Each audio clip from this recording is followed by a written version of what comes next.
Video बघत असलेल्या प्रत्येकाला महाप्रपंचतर्फे तेजस तुंगारचा सप्रेम जय शिवराय, सप्रेम जय श्रीराम. तब्येत झपाट्याने सुधारत आहे, त्यामुळे चिंता करण्याचं काही कारण नाही मित्रांनो. आपण जे आपलं कार्य सुरू केलेलं होतं ते इथून पुढेही झपाट्याने सुरूच राहणार आहे.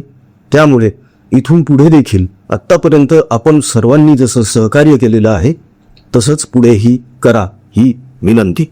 मित्रांनो, जग सध्या तिसऱ्या महायुद्धाच्या उंबरठ्यावर येऊन ठेपलेलं आहे असं अनेकांचं मत आहे. पण याच्या मागचं खरं कारण काय आहे तर अमेरिकेने, ऑस्ट्रेलियाने आणि अनेक देशांनी इराणवर काही निर्बंध लावले होते. त्याचं कारण असं आहे की इराण हा न्यूक्लिअर बॉम्ब, ॲटम बॉम्ब्स हे बनवण्यामध्ये व्यस्त होता आणि अमेरिकेचं, ऑस्ट्रेलियाचं, इतर देशांचं म्हणणं असं होतं की तुम्ही तुमचं हे काम ताबडतोब थांबवा, कारण ह्यामुळे जगामध्ये अशांती पसरू शकते, अराजक निर्माण होऊ शकतं. उद्या चालून इराण कोणावरही बॉम्ब हल्ला करू शकत होता आणि काही केल्या इराण ऐकतच नव्हता. म्हणून इस्रायल आणि अमेरिका यांनी संयुक्त कारवाई करत एक जबरदस्त स्ट्राईक त्यांच्यावर केला, ज्यामुळे खामेनेई जे आहेत त्यांचा मृत्यू झाला त्या हल्ल्यामध्ये आणि अवघ्या 3 सेकंदांमध्ये त्यांची बॉडी जळून गेली, अख्खी वितळली.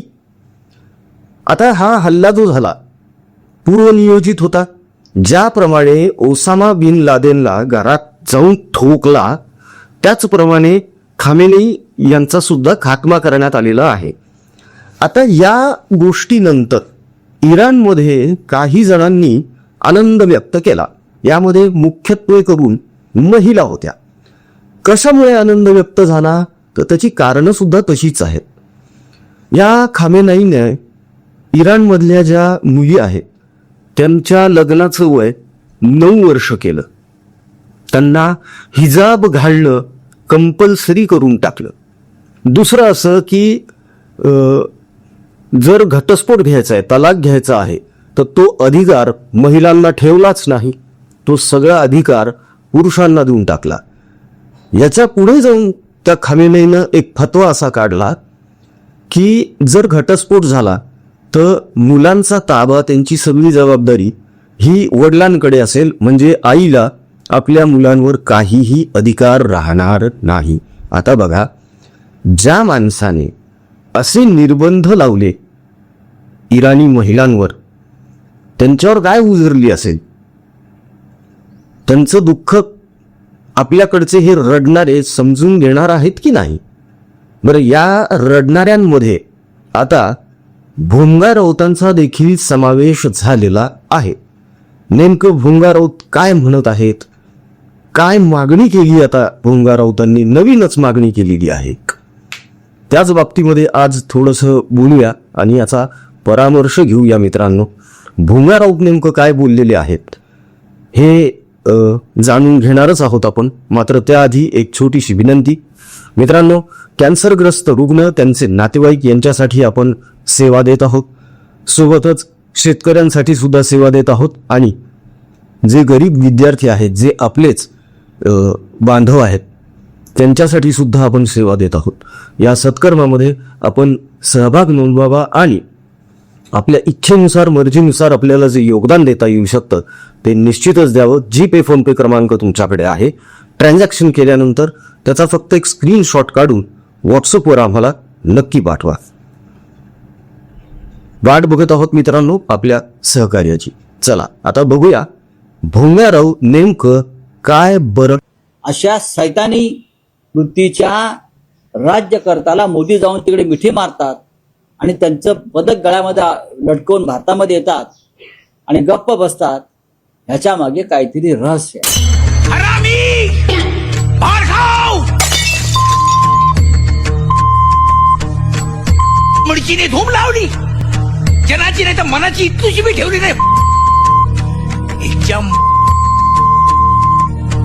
भोंगा राऊत एवढ्यावरच थांबलेले नाही तर यांनी पुढे जाऊन पंतप्रधान नरेंद्र मोदी यांना देखील चॅलेंज केलं, आवाहन केलं, आव्हान दिलं की खामेनेई यांचा मृत्यू झालेला आहे त्या हल्ल्यामध्ये आणि तुम्ही कंडोलन्सचा किंवा शोक सभेसाठीचा साधा एक मेसेज पण दिलेला नाहीये. याच गोंगा राऊतांचं म्हणणं असं आहे की अगोदर जेव्हा भारत कठीण अवस्थेमध्ये होता तेव्हा याच इराणने आपल्याला मदत केली होती. मात्र ही जी मागणी यांनी केलेली आहे ही अत्यंत चुकीची मागणी आहे. त्याचं कारण आहे, खामेनेई हे काही इराणचे पंतप्रधान अजिबातच नव्हते किंवा कुठल्याही संवैधानिक पदावर ते नव्हते. तर ते कोण? तर ते तिथले धर्मपंडित समजूया आपण. अरे पण यांनी जे निर्बंध लादलेले होते त्यासाठी पंतप्रधान नरेंद्र मोदी यांनी शोकसंदेश द्यावा ही मागणीच चुकीची आहे ना. खरं तर ह्या गोष्टीचं सगळ्यात जास्त दुःख भोंगा राऊतांना झालंय, उद्धव ठाकरेंना सुद्धा झालेच असणार आहे, आदित्य ठाकरेंना सुद्धा झालं असणार आहे, कारण हे बऱ्यापैकी आता हिरवे झालेले आहे.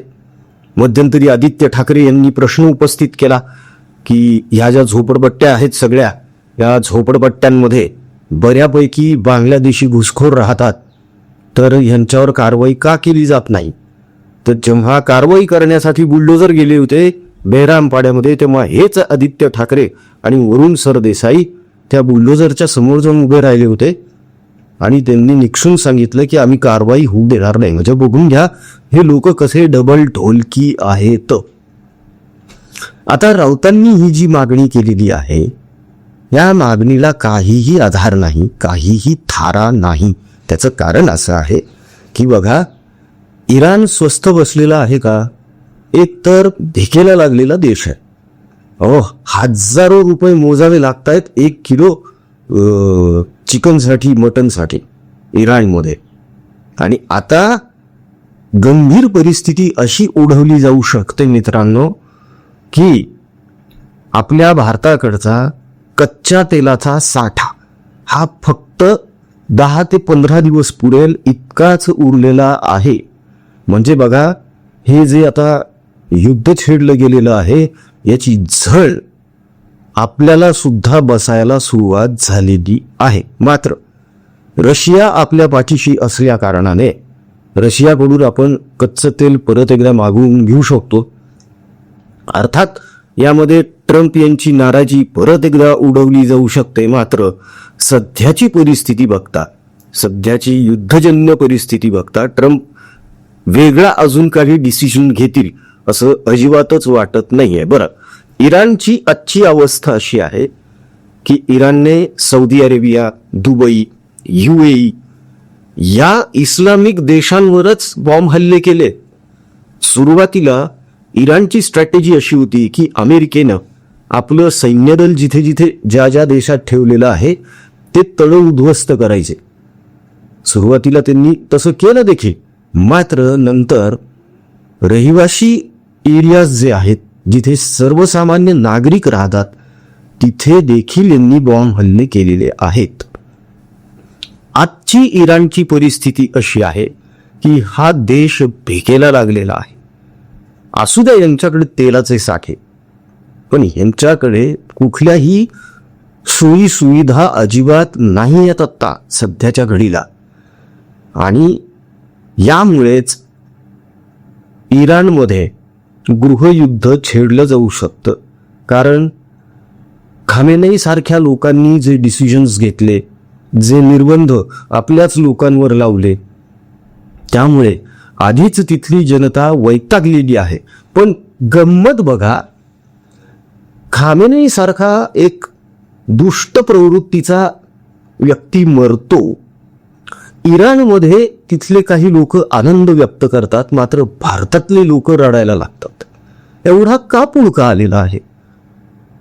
या अगोदर सुद्धा गाझामध्ये जे झालं होतं, गाझामध्ये पण हल्ले झाले होते, गाझामध्ये पण नुकसान झालं होतं, मृत्यू झाले होते, तेव्हा जितेंद्र आव्हाडांसारखे नेते गळा काढून रडत होते.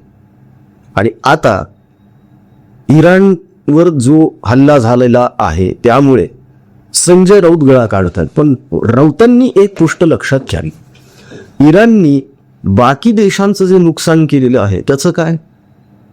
उद्या चालून हे असंही म्हणतील की पंतप्रधान नरेंद्र मोदी यांनी दुबईला भेट द्यावी, सौदी अरेबियाला भेट द्यावी, UAEला पण भेट द्यावी.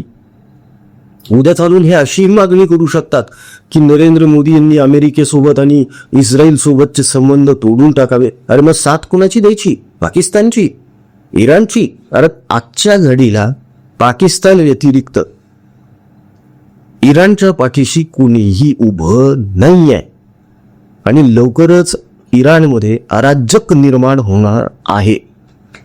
आता हे जे युद्धजन्य परिस्थिती निर्माण झालेली आहे याची आता आणखी किती झळ कोणाकोणाला बसते याचं उत्तर तर आता काळाच्या उदरातच दडलेलं आहे मित्रांनो. मात्र याचे गंभीर परिणाम जागतिक अर्थव्यवस्थेवर होण्याची दाट शक्यता आहे.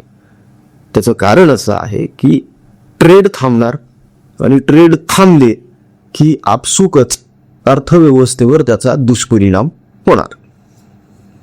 या सगळ्या युद्धजन्य परिस्थितीमध्ये अजूनही चीन कुठेही नाही. चीनने अजून कुठलाही स्टँड घेतलेला नाही, भारताने देखील अजून कुठलाही स्टँड घेतलेला नाही.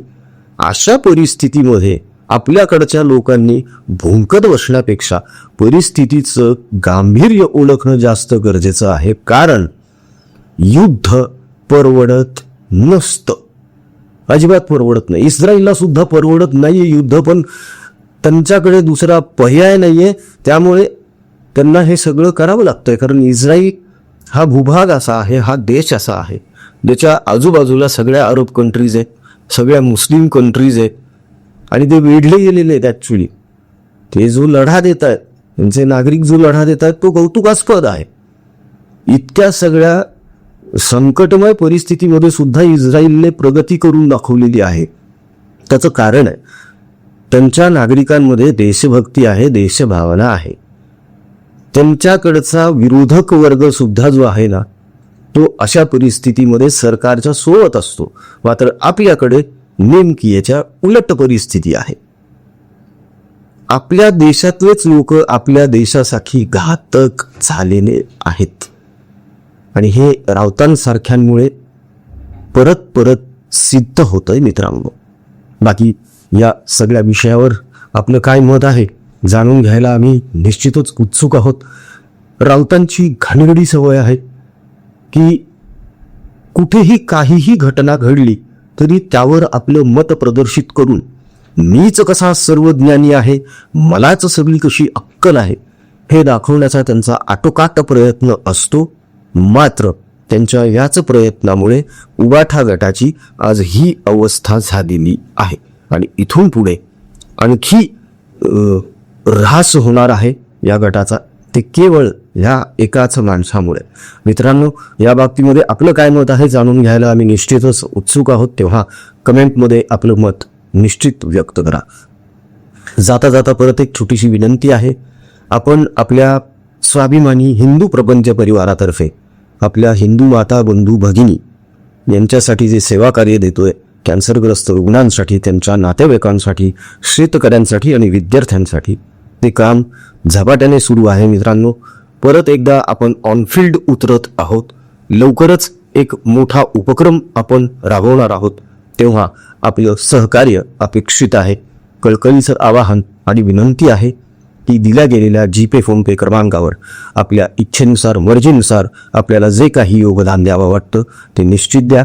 ट्रान्झॅक्शन झाल्यानंतर त्याचा स्क्रीनशॉट व्हॉट्सअपवर नक्की पाठवा. बाकी भेटूया पुढच्या व्हिडिओमध्ये. काळजी घ्या. जय हिंद, जय महाराष्ट्र, वंदे मातरम, जय शिवराय, जय शंभूराजे, जय भवानी, जय जगदंब, भारत माता की जय, जय श्रीराम.